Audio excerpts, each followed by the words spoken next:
Hi, I'm Phil Constantine. On this edition of Travels with Phil, we're going to Mount St. Helens and the miner's car. And that's it. You can see right there on the screen. This is a spot, well, in May 18th, 1980, Mount St. Helens erupted for the first time in a long time. Started with an earthquake. This led to a landslide, and the volcano erupted because of all the rock that was removed from the top. 230 square miles or 600 square kilometers of the land were flattened. And the force of the blast, the blistering heat, the ash and floods killed 57 people. If you were alive then, you'd remember it. This is the spot. It's an iconic spot. It's called the miner's car, and this is the actual car itself. It was occupied at one point by Donald Parker, Natalie Parker, and their nephew Rick Parker. They had a small mining claim called the Black Rock Mine. They were located a little ways from the car when the volcano erupted. This is where it's located, right here, the intersections of National Forest Road 99 and 26. And so many people are interested in it, they actually have a sign here. This is called the miner's car. And Donald and Natalie Parker with their nephew Rick parked their 1972 Grand Prix, Pontiac. And they hiked into a small mining claim cabin from here. They were 8.5 miles from the mountain. This was in what they called the blue zone. I'm going to show you a map here. The blue zone was the area where, if you extended or if you signed a permission slip or whatever, liability, release a liability slip, they'd let you go in there under certain circumstances. But a 300-mile-an-hour lateral blast, gas, ash, rock, Syrian gas actually, came through here, and it changed all the perspectives of what damage could be done. The restricted areas were based on what they thought was Mount St. Helens' previous history. Well, this lateral blast didn't match the previous history. It's when there was a landslide and the eruption went sideways instead of going up. So this is the car that was there. They learned some stuff from it. They, from melting certain parts of similar cars, they were able to determine that the gases, the hot gases coming through here were about 400 degrees Fahrenheit. So it wasn't just the blast damage, it was the hot gases that came after it as well that did a lot of the damage out here. And again, this is Mount St. Helens. St. Helens is just over that ridge there.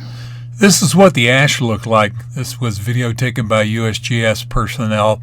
The Parkers died of asphyxiation about 2 kilometers west-northwest of the car from inhaling the ash. It was pervasive, went everywhere. I actually have some of it that you could still find in 87.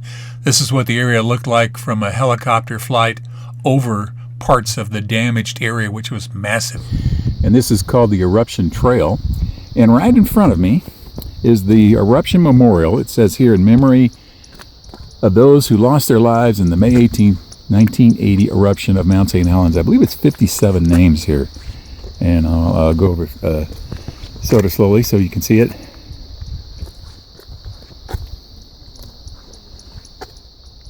And one of the names you may remember here, right there.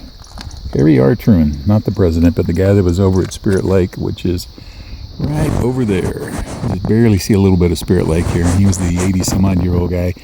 Said he was going to stay here and go with the mountain if the mountain decided to go. And only, I think, 3 or 4 of the people were inside the danger zone. The rest of the, I think, 53 or 54 people who died out here were outside of it. Travels with Phil on Boundary Trail number 1. The clouds, or most of the clouds at least, have finally moved away from Mount St. Helens. So there it is right there. That bulge in the center is what they call the lava dome. That's been building up. Seems to be much higher than it was when I was through here 30 years ago. Maybe that's just bad memory. And the road down there that you can see is closed.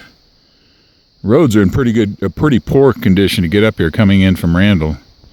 Lots of bumps and waves and dips and cracks and things like that. And further on, where it gets close to the area where it snows, It's just all broken up, so they're having to not just get snow off the road, they're having to fix the road from the winter. But there's a good view of Mount St. Helens from the north side looking toward the south. Not too far from Bear Meadows, where I think the guy's name was Rosenquist, where the guy took the famous photos of it when it erupted back in 1980. I was here in 1987, so it's been almost exactly 30 years next month, or September maybe, since I was here last. Travels with Phil, back to you.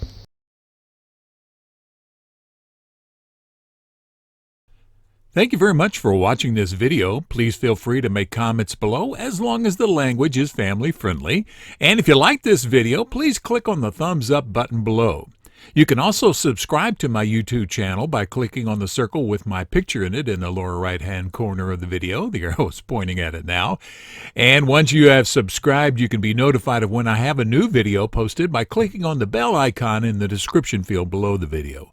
Thanks again for watching.